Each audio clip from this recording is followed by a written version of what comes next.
And good afternoon again. Sorry, we're a few minutes late. Got stuck with a trampolining incident in the garden. I'm sure you can all understand that. Um, so today we're still looking at food and mood. This is day 3, and we're looking at the little things, the little foodie things that can make a really big difference to mood. And so I'm going to be talking today about vitamins and minerals, also about probiotics, and last but not least, about connection and nurture through food and eating, which can make a big difference to mood.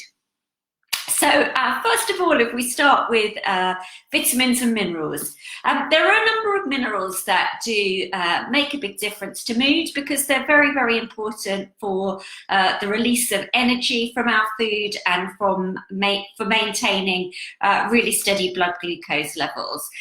So they're important for things like energy and just focus as well. So next week when the kids are back doing their homeschooling, it could be really helpful to think about whether they're getting enough of these things in their diet. The first one is iron, and for a lot of us, we don't eat enough iron. It's present, probably most people know, in meat and poultry, and also in fish in quite significant amounts, although a lot less than meat and poultry. It's also present in beans and pulses and in fortified cereals. So if you look at breakfast cereal packets, a lot of them say that they have iron added. So the thing to think about is how available that iron is to the body. So we know that iron from animal products is much more available to the body than iron from vegetable products. But that doesn't mean to say that you can't get enough iron. If you're vegetarian, you can. You just need to think about it a bit more.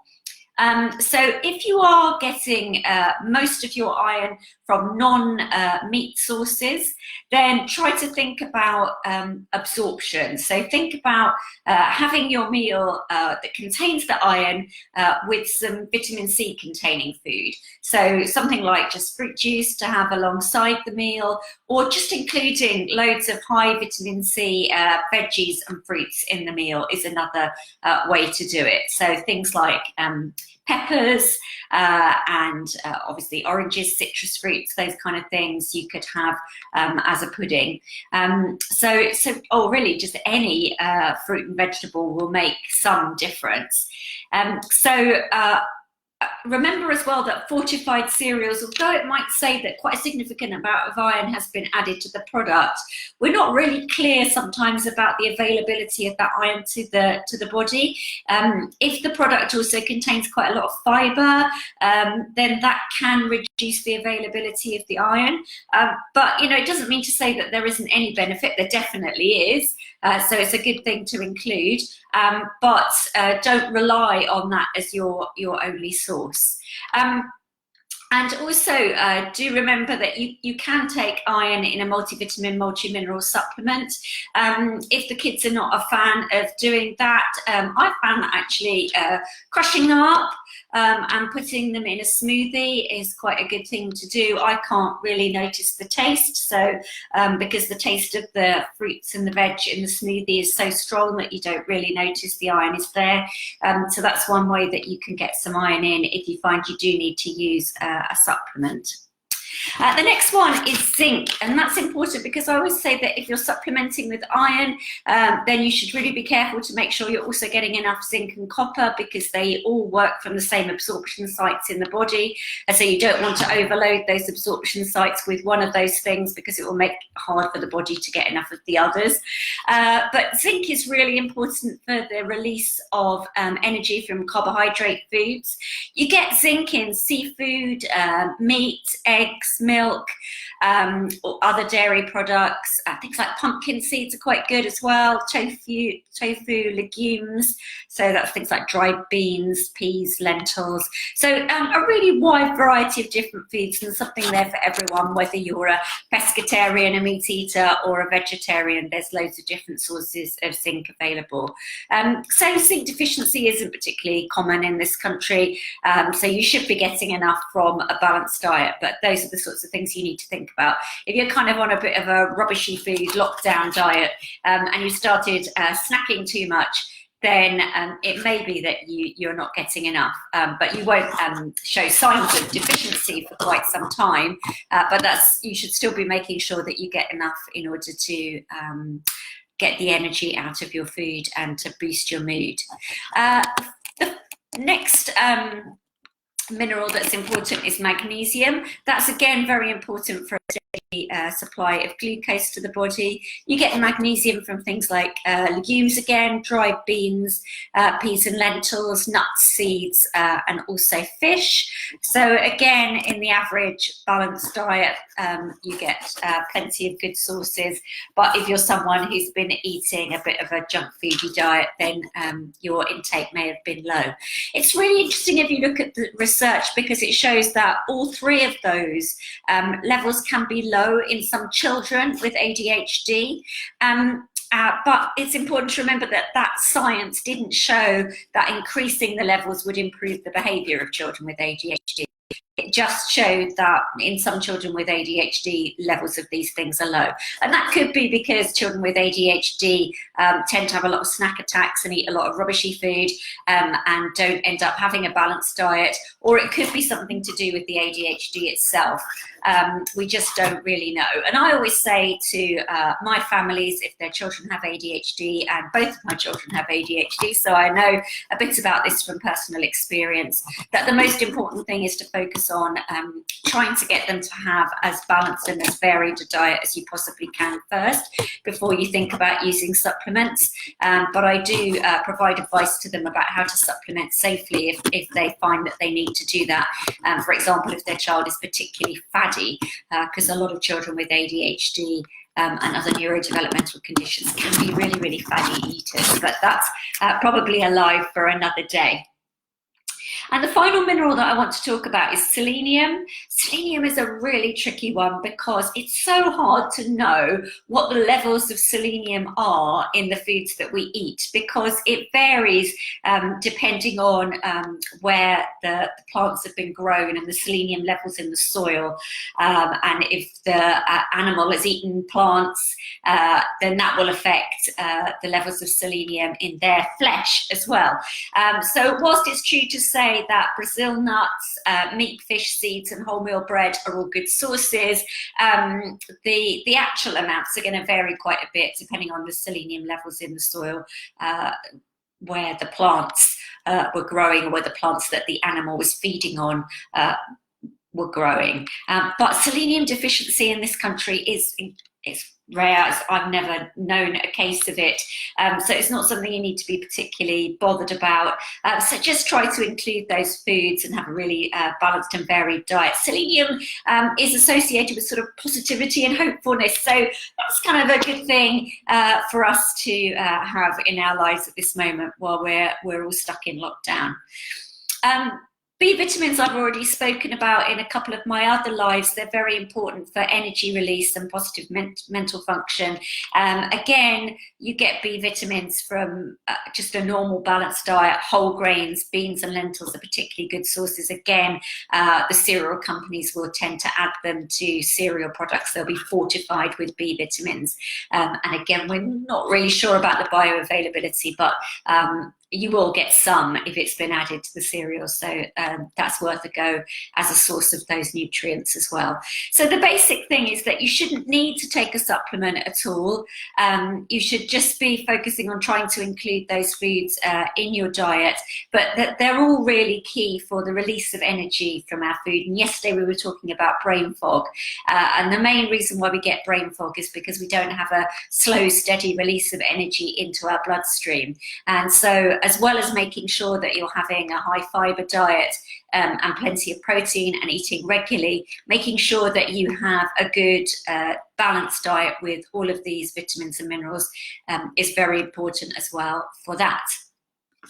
I do want to mention a little bit about probiotics, because I've spoken a bit about the importance of a healthy gut and healthy gut microbiota. The microbiota is basically just the habitat inside our guts where all the microorganisms live, the microorganisms that are beneficial to our body. Sounds absolutely disgusting, but it's really important that we have these bugs in our guts in order to help us to function properly as human beings. It affects immune function and it affects risk of all sorts of different diseases, and it also affects mental health, and we're getting more and more research showing that at the moment.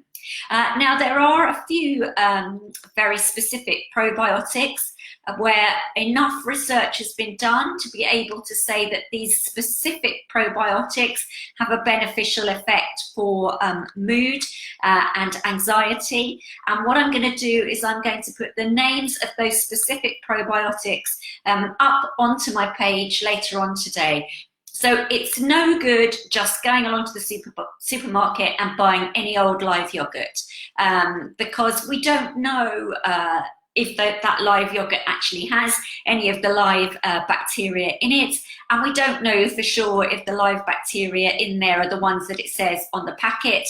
And we know from the research that there are only specific types of bacteria that seem to be associated with improved mood and reduced anxiety. So for things like helping people with depression, for example. So it's important that you only use the ones where there is some research evidence. Now, having said that, that doesn't mean to say that there are not loads of other probiotic foods and probiotic products that may be beneficial. It's just that the research has not yet been done, so we can't say for sure. And as there are some products out there with some research evidence behind them, I always think that you might as well, if you can, try to go for the ones where there is a little bit of evidence to actually show that there is a significant functional benefit that can be measured. So I'll be putting up some information about that and also about the sort of research that has been done. It's not the most robust research. There's not thousands of studies, so it's not really strong evidence, but there is some evidence. And so I think it's worth looking at that and thinking about our choice of product. Having said that, I did a whole live about the microbiota and diet where I talked about ways of eating that would promote a healthy gut microbiota without even needing to use probiotics.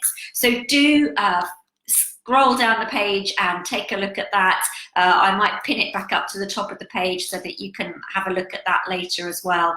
And that will give you some information about ways of eating that can boost your gut microbiota and improve your mood, reduce your anxiety, help you with any sort of feelings of low mood or even clinical depression. So it's really fascinating, the research that is being done in this area. Loads more research needs to be done. So don't believe anyone who tells you this is proven beyond doubt. And, it isn't the case that there are thousands of really strong double-blind randomized crossover trials, which is the strongest type of research you can do. There are thousands of those that prove this beyond doubt in terms of cause and effect.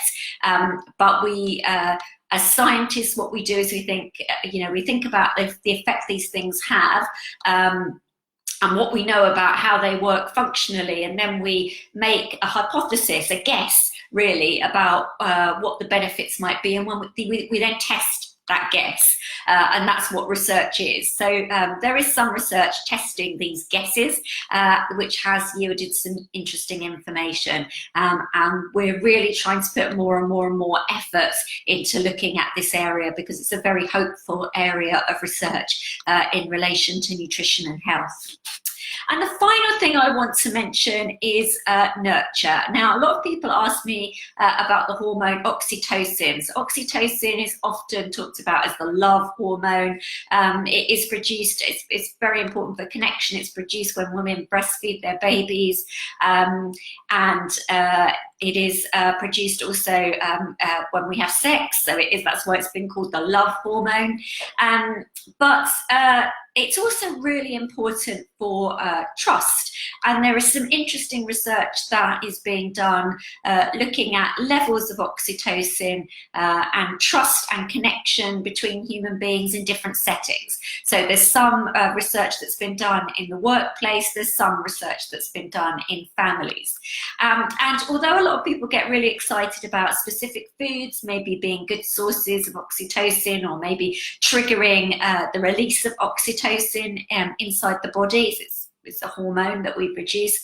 Actually, the strongest research evidence is much more for just sharing a meal together, no matter what that meal contains. Just the joy of sharing food and sharing a meal together has been shown to increase levels of oxytocin.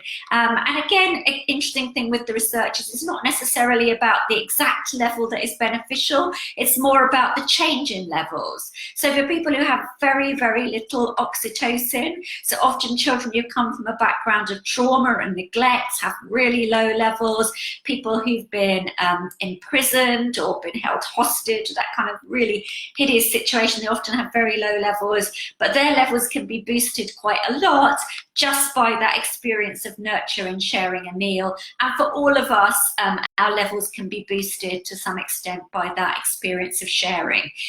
So obviously we can only do that within our family units in our own homes at the moment. We can't have big functions where we share meals with our wider family and our wider social group.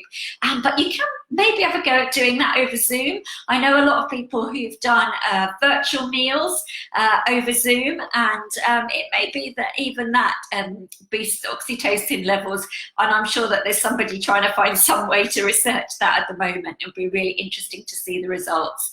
So a few things you can do, little things that make a big difference. Make sure you're thinking about the little nutrients, the vitamins and the minerals, so that you're having a really balanced diet with lots of whole grains and fruits and vegetables, and meat and fish if you include those as well.